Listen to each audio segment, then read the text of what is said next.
Hello, my lovelies!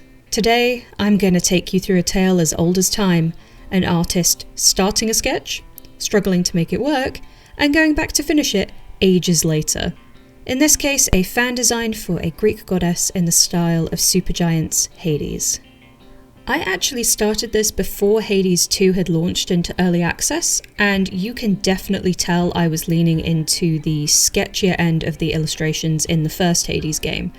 I'll admit I then got anxious to finish this one, as I love the new, almost softer, intricate art development in the Hades 2 game, but I was already far too into the line art at this point to really turn back.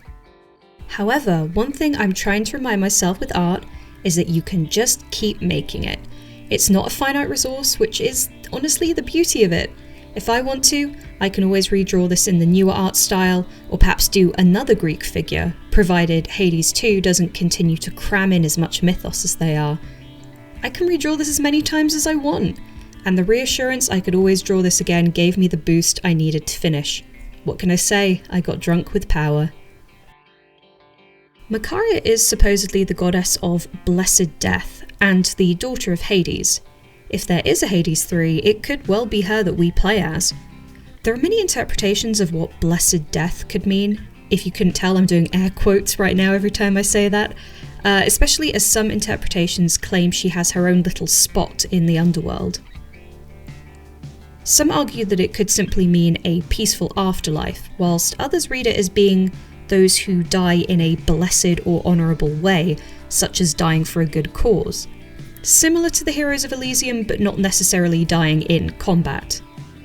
Confusion over Makaria isn't helped by a name overlap, as the daughter of Heracles was also called Makaria, and she died a martyr, so as you can imagine the two get confused quite a bit. In fact, in honour of both Makarias, I lent into the theme of those who die or sacrifice themselves for a good cause as her domain, and made her, in my kind of Hades interpretation, the goddess of martyrs. For Makaria's design, I drew inspiration from a few sources. My inspiration board, of course, included references from the first Hades game, just to try and make it feel in keeping with the aesthetic. I also drew from Mamoru Oshii's film Angel's Egg, particularly the unnamed girl protagonist's long blonde hair, and also drew from the stunning work of Swedish painter John Bauer, who's also known for featuring similarly ethereal long-haired blondes in his work.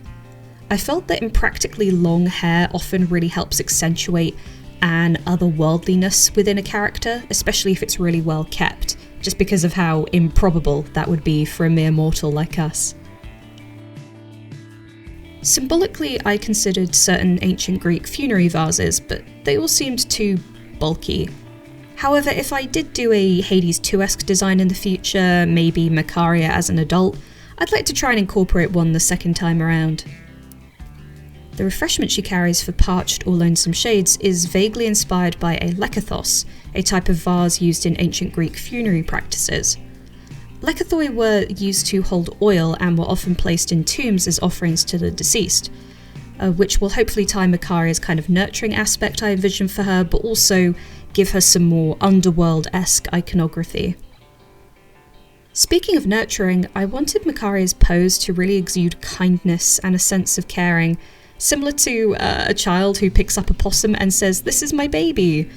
Kids have a really strong sense of things being not fair, and I wanted to capture that same energy, especially if she's rewarding people who died for good causes. In her arms, she holds a shade, a Scalaphus, who I'm calling Scally. Hades has a habit of playfully alluding to certain figures from Greek mythology with shortened nicknames like Deusa, Medusa in the first game, and Dora, likely Pandora, in Hades 2. Ascalaphus' story has various versions, but to cut a long story short, I imagined Makaria finding him in a frozen cave. I've made him owl-coded, which is meant to hint at his mythological transformation into an owl. I thought it could be a fun storyline for the game, perhaps involving breaking his curse and restoring him as a chthonic nymph. Additionally, I wanted to incorporate peonies, which have strong symbology in Greek mythology. Peonies are believed to be named after a figure of many tales, Paeon, with one of the most popular tales painting him as a kind of mortal physician to the gods. One myth tells of an aging Paeon saved from natural human death by being transformed into a peony instead of dying as other mortals would.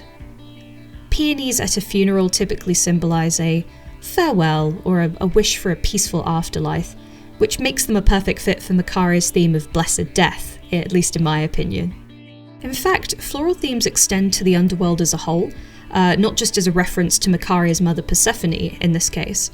In Greek mythology, the underworld is abundant with flowers.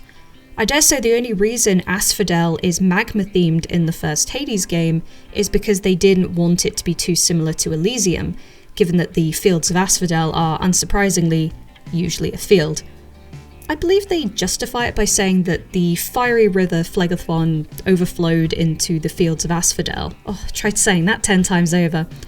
Perhaps Makaria can help recreate a verdant oasis for her martyrs and do-gooders. Unlike regular designs, I really needed rough colours in place early on. The Hades designs are so maximalist, especially the chthonic characters like Hades.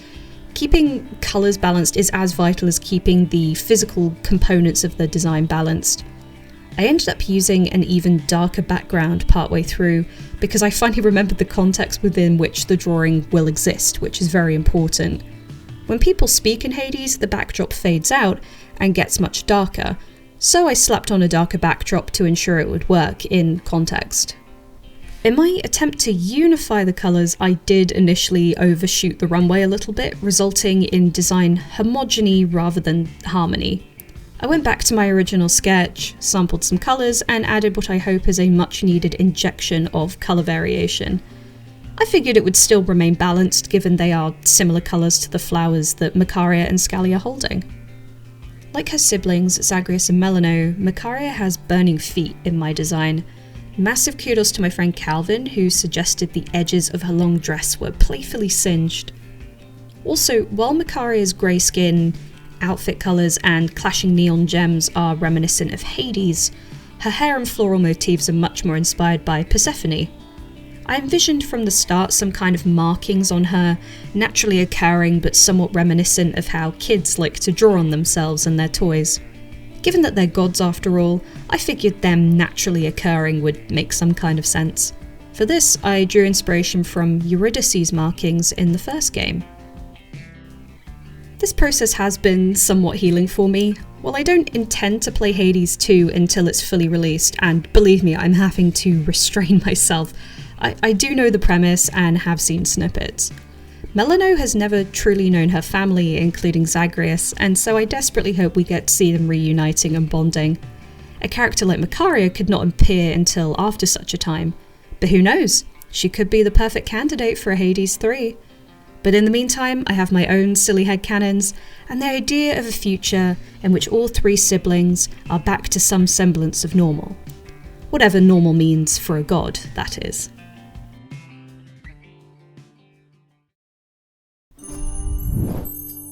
Hey Zagreus, Scali and I can't hang around for long, but Melano told me to tell you that Dad told her to tell you that you are in big trouble, but you didn't hear that from me. And there we are, my lovelies. Thank you so much for joining me and letting me, as per, ramble about character design and, in this case, Greek mythology, two of my biggest loves in life. Thinking of the biggest loves in my life, you should be able to see the names of my beautiful Patreon supporters on the screen now. From as little as £1.50 a month, you can support me in what I'm doing on this channel, as well as get access to a bunch of fun behind-the-scenes stuff. So if that feels interesting to you, please do click on the link below. We also now have a public Discord if you missed that announcement, so join us there too. What are your thoughts? What would you have done differently? Is there anyone who's still not appeared yet in Hades 2 that you would really like to see? I love Greek mythology, I think it's amazing, and I love Supergiant's take on it. So if you have any thoughts, please do not forget to leave them in the comments below if you have the time. And thinking of time, I will hopefully see all of you in the underworld next time.